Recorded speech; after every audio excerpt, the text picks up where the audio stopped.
Varicose veins కి సరైన చికిత్స కోసం సంప్రదించండి ఎవిస్ హాస్పిటల్. నమస్కారం. మాఘపురాణం 12వ రోజు పారాయణలోకి వచ్చాం. ఈ రోజున మాఘశుద్ధ ద్వాదశి. ముందు రోజు ఏకాదశి నాడు ఉపవాసం ఉన్నవారు, ద్వాదశి నాడు ఎవరినైనా సద్బ్రాహ్మణుని పూజించి ఎవరికైనా పారణని ఇచ్చి, అంటే ఉపవాసం చేసిన వాళ్ళకి భోజనం పెట్టి తర్వాత మనం భోజనం చేస్తే మంచిది. లేదా ఏ దేవాలయంలో అయినా స్వయం పాకం ఇవ్వటం, బ్రాహ్మణులు ఎవరికైనా స్వయం పాకం ఇచ్చి కూడా ద్వాదశి పారణ చేస్తే విశేషమైన ఫలితం లభిస్తుంది. అవకాశాన్ని బట్టి చేయొచ్చు. లేదా దేవాలయ దర్శనం చేసి దేవాలయంలో ఉన్న అర్చకుడికి స్వయం పాక నిమిత్తంగా కొంత దక్షిణని ఇచ్చినా కూడా అది కూడా మంచి ఫలితాన్ని ఇస్తుంది. అవకాశాన్ని బట్టి చేయండి. అయితే మనము ఈ ముందు దాంట్లో 11వ రోజు పారాయణలో మార్కండేయ చరిత్ర చెప్పుకున్నాము. ఇప్పుడు వశిష్ఠ మహర్షి నుంచి అనేక పుణ్యపురుషుల చరిత్రలను, మాఘమాస స్నాన మహాత్మ్యాన్ని విన్న దిలీప మహారాజు, మహర్షి మీ దయ వలన తెలియని విషయాలు ఎన్నో తెలుసుకుని కృతార్థున్నయ్యాను. మాఘమాసంలో ఏ పుణ్యతీర్థాల్లో స్నానం చేస్తే ఎంత పుణ్యం లభిస్తుందో తెలియజేయమని ప్రార్థించారు. మాఘ స్నానం విశేషమైనది. దానివల్ల జరిగిన కొన్ని కథలు చెప్తూ ఎక్కడెక్కడ స్నానం చేస్తే ఏ ఫలితం వస్తుందో ప్రత్యేకంగా చెప్తున్నారు. ఓ దిలీప మహారాజా, మాఘమాసంలో నదీ స్నానం చేయటం మిక్కిలి పుణ్యదాయకం. మాఘమాసంలో ఏ నది నీరైనా కూడా గంగాజలం అంతటి పవిత్రతని కలిగి ఉంటుంది. సర్వ పాపాలు నశిస్తాయి. నదీ స్నానం చేస్తే ఎనలేని పుణ్యం కూడా కలుగుతుంది. ఇక గంగానది యొక్క విశిష్టతను గురించి తెలియని వాళ్ళు ఉండరు. గంగానది స్నానము ఆరోగ్యప్రదమైనది, మిక్కిలి పుణ్యదాయకమైనది, పాపములని హరింపజేస్తుంది. అత్యంత ప్రవాహ వేగం కలిగిన గంగానదిలో స్నానం చేయటం వలన ప్రజలకు పాప ప్రక్షాళన జరగగలదు. దేవతలు, మునీశ్వరులు, యోగీశ్వరులు, మహాతపస్శాలులు అందరూ గంగానదీ తీరంనే తన ఆవాసాలని ఏర్పరచుకున్నారు. జీవనది అయిన గంగా అరణ్య మార్గం గుండా ప్రవహించి అనేక వనమూలికల్ని, వృక్ష సముదాయాలతో కలిసి ఉన్నటువంటి అరణ్యాలలోంచి మమేకమై ఆయుర్వేద జలంగా ప్రసిద్ధికెక్కింది. దీర్ఘరోగాలతో బాధపడుతున్న వారు సైతము గంగానదిలో స్నానం చేస్తే ఆరోగ్యవంతులవుతారు, పునీతులవుతారు కూడా. పరమేశ్వరుని జటాజూటం నుంచి జాలువారుతున్నటువంటి గంగానది మిక్కిలి పుణ్యమైన, పవిత్రమైన పుణ్యనదిగా దేవాది దేవతల అందరి చేత కొనియాడబడుతోంది. మాఘమాసంలో గంగానదిలో స్నానం చేస్తే విశేషమైన పుణ్యం లభిస్తుంది. అయితే ఈ సంవత్సరము పుష్కరాలు, గంగానదికి పుష్కరాలు వచ్చినాయండి. గంగా పుష్కరాలు మనం ఆది పుష్కరాలు, అంత్య పుష్కరాలు అని వెళ్తాం కదా, ఆది పుష్కరాలు అయిపోయినాయి. అయితే ప్రతిరోజు కూడా మధ్యాహ్న కాలంలో పుష్కరుడు నదిలో ఉంటాడట. కాబట్టి ఒకవేళ ఎవరికైనా అవకాశం లభిస్తే గంగా నదిలో మధ్యాహ్న వేళ కనుక స్నానం చేస్తే, నదీ స్నానము మంచిది, మధ్యాహ్న స్నానం చేస్తే గంగా పుష్కర స్నాన ఫలితం కూడా లభిస్తుంది.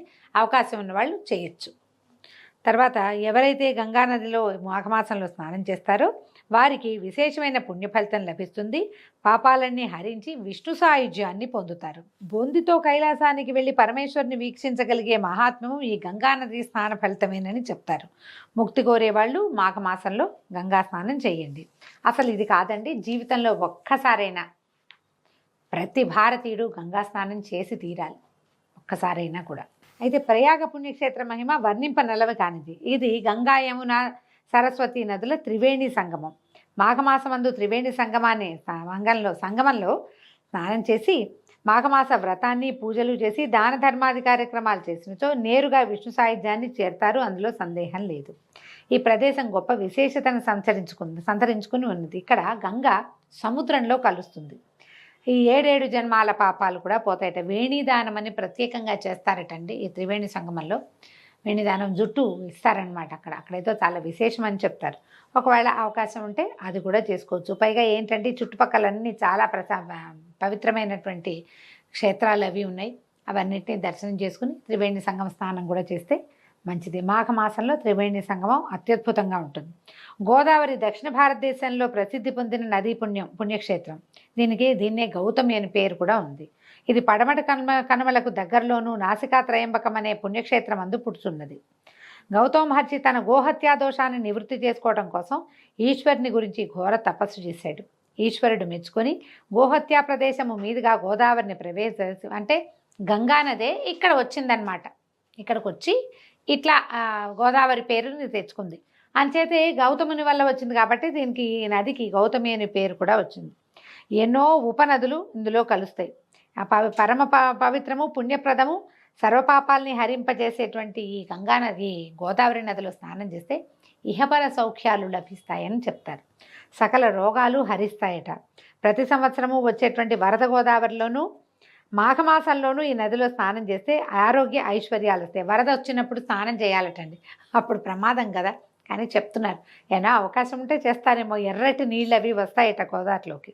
చుట్టుపక్కల ఉన్న క్షేత్రాలు అసలు గోదావరి నది పరివాహక ప్రాంతంలో ఉన్నటువంటి దేవాలయాలు, క్షేత్రాలు లెక్కకి మించి ఉన్నాయి. వాట్లలో కొన్నిటినైనా మనం దర్శనం చేయగలుగుతాం నదీ స్నాన నిమిత్తంగా వెళ్తే. ఇక్కడ ప్రభాస క్షేత్రం అని ఒక ప్రత్యేక క్షేత్రం చెప్పబడింది. దీంట్లో కనుక స్నానం చేస్తే బ్రహ్మహత్యాపాతకాలు కూడా పోతాయని ప్రతీతి. దీనికి నిదర్శనంగా ఒక వృత్తాంతాన్ని చెప్తున్నారు. ఆదిదేవుడైన శంకరునికి మరియు విష్ణువు యొక్క నాభికమలమునందు ఉద్భవించిన సృష్టికర్త అయిన బ్రహ్మకును 5 తలలుండేవి. శంకరుడికి 5 తలలున్నాయట, బ్రహ్మకి 5 తలలున్నాయి. అంచేత వారిద్దరినీ పంచముఖేశ్వరులని, పంచముఖ బ్రహ్మయని పేరుతో పిలిచేవాళ్ళు. అయితే ఒకనాడు ఈశ్వరునికి బ్రహ్మకి వాగ్వాదం జరిగిందట. నాకు 5 తలలున్నాయి కాబట్టి నేను గొప్పవాణ్ణి, నాకు 5 ఉన్నాయి కాబట్టి నేనే గొప్పవాణ్ణి అని ఇలా వాదించుకున్నారు. చిలికి చిలికి గాలివానయ్యి చివరికి ఘోర యుద్ధానికి పాల్పడ్డారు. అయితే కొన్ని కథల్లో చెప్తారు, శంకరుడు కోపం ఉంచుకోలేక తన గోటితోటి 5వ తలని గిల్లేశాడని, మన కథలో మాత్రం త్రిశూలంతో 5వ తలని తీసేశాడని చెప్పబడుతోంది. ఎప్పుడైతే ఆ తల అని తీయబడిందో 5వ తల ఉత్తరించబడేసరికి మన బ్రహ్మగారు చతుర్ముఖ బ్రహ్మ అయ్యాడు. శివునికి మాత్రం బ్రహ్మహత్యాపాతకం చుట్టుకుంది. ఇదే చెప్పుకుంటాం మనం. పరమేశ్వరుడి బ్రహ్మహత్యాపాతకం ఎట్లా పోయింది అనే కథకి బ్రహ్మదేవుడి తలని ఆయన గిల్లేశాడని, గోరుతో తీసేశాడని ఒక చోట, త్రిశూలంతో సంహరించాడు, ఆయన తీసేశాడు, సంహారం చేశాడు అని ఇంకొక చోట చెప్తారు. ఈ బ్రహ్మహత్యా దోషాన్ని అంటించుకున్నటువంటి పరమేశ్వరుడు ఈ దోషం ఎట్లా నివారణ అవుతుందో, ఎలా పోతుందో అని ఆలోచిస్తూ బ్రహ్మతలని చేతపట్టుకుని ముల్లోకాలు తిరిగాడట. ఈ తల తిరుగుతూ ఉంటే శివుని చేతిలో ఉన్నటువంటి తల ఎండి కపాలంగా మారిపోయింది. శివుణ్ణి ఎవరూ ఆదరించలేదట. ఆ కపాలంతో భిక్షను స్వీకరిస్తూ భూలోకానికి చేరుకున్నాడు. ఈ పరమేశ్వరుడు అత్యంత తేజోమయ సౌందర్యవంతుడు, మిక్కిలి అందగాడు. ఆయన ముగ్ధమోహన స్వరూపాన్ని చూసి చెలించని స్త్రీలుండటం అంటంలో అతిశయోక్తే లేదు. భూలోకంలో భిక్షాందేహి అని శివుడట్లు భిక్షాటన చేస్తుంటే భిక్ష వేసే స్త్రీలంతా అతని సౌందర్యానికి లోబడి ఆదమర్చిపోయేవారు. అయితే ఏమైందట, చిత్రమైన గాథ చెప్తున్నారండి.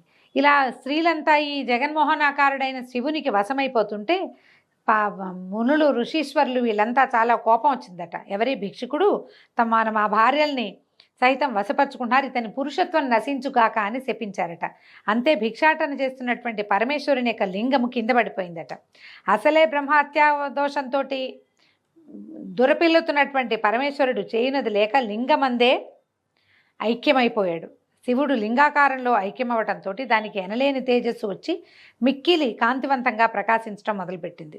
అమిత తేజోవంతంగా ప్రకాశిస్తున్నటువంటి ఆ లింగాన్ని, దాని భయంకర తేజస్సుని చూడలేక బ్రహ్మ విష్ణువులు ఏతించి పరమేశ్వరుని ఓదార్చి ప్రయాగ క్షేత్రానికి తీసుకొచ్చి స్నానదాన ధర్మాది కృత్యములను గావించి అతని బ్రహ్మహత్యాపాతకాన్ని పోగొట్టి భూలోకమునందరి భక్తులందరూ లింగాకారం నందు ఐక్యమైన పరమేశ్వరునే పూజించి కైవల్య ప్రాప్తిని పొందవలనని శాసించారు.